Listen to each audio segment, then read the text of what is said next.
Hello, third grade. Today for science, we are going to be reading a passage about our solar system and answering some questions. So I'm going to be reading the passage, and if you'll just follow along with me. So this passage is called Mercury, Venus, Earth, Mars, Jupiter, Saturn, Uranus, and Neptune. Those are the names of the planets in our solar system. It says 8 planets orbit or revolve around the sun. The planets and the sun are parts of our solar system. And then it shows a picture of one of the planets, and it asks you which planet is shown here, and I think you guys can figure that one out. And at the bottom it says, the sun is a star. It is a giant ball of hot gas. Mercury is the planet closest to the sun. It has mountains, cliffs, and plains. Venus is the hottest planet. It can reach up to 850 degrees, and that is hot enough to melt a rocket ship. Earth is the planet pictured on the cover, the planet that we saw above. It is our home. It is the only planet that has the oxygen and water that people, animals, and plants need to live. Mars is a cold planet. It is sometimes called the red planet because it has reddish soil. Jupiter is the largest planet. It is made of thick gases. If you tried to land a rocket ship, you would sink into the planet. Saturn is the second largest planet. Like Jupiter, it is made mostly of gases. Its rings are made up of rock, ice, and dust. Uranus is cold and windy. It was the first planet to be discovered with a telescope in 1781.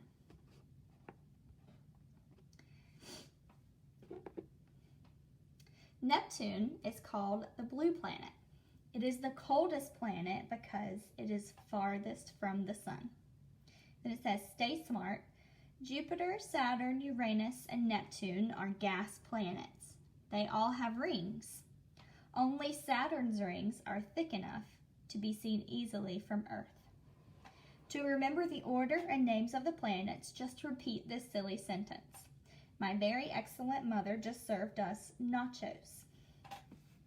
So now you're going to look down at the bottom of the passage, and you're going to answer these questions about the passage. Now, some of these questions are going to be thin questions. So remember, our thin questions are found right there in the passage. So you can just look back up and find them in the passage. And some questions are not going to be thin questions. They are thick questions, like the very first one. What's the main idea of the passage?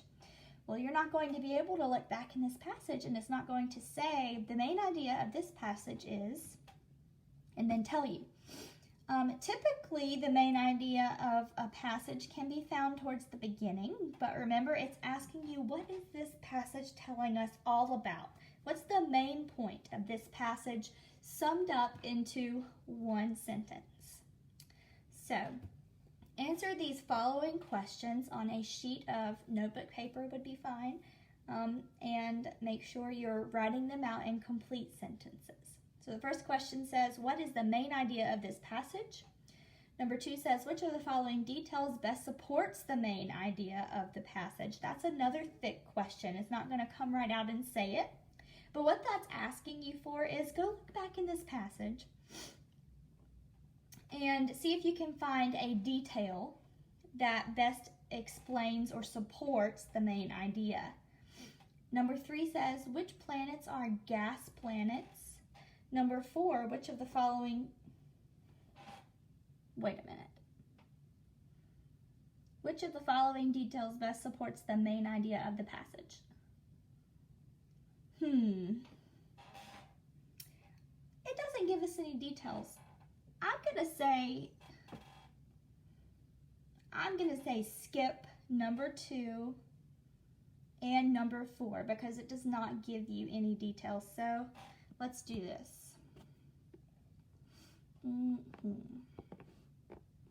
So don't do number 2 and don't do number 4. Don't do those. That's okay. I just don't see any details that it gives you to choose from. So you get a free pass on those today. Just do number 1, number 3, and number 5. Number 5 says, planets in our solar system have similarities. Use information from the passage to support this statement. So you need to look back in the passage. You need to find some things that are similar about the planets and make sure that you show where you got it from the passage when you talk about how the planets are similar.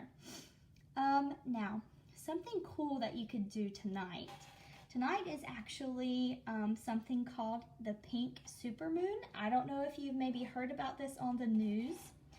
A supermoon is just a really big full moon. It just means that the moon is going to be bigger than it normally would be during a regular cycle.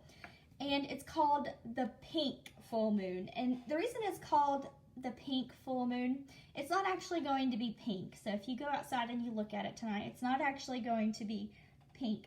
But it's referencing to pink flowers that we see in the springtime. And this type of moon happens in the springtime, so that's why it's called the pink moon. But something cool that you could do tonight relating to science while we're reviewing the solar system is to go outside and take a look at our moon. It will be the largest full moon of 2020 of this year. So if it's not too cloudy tonight, go outside and take a look at it and just enjoy it. You don't have to write anything about it, just go look at it. That is all for today. If you have any questions about this assignment, just send me an email or send Miss Gillespie an email and we'll be happy to get back to you. Bye!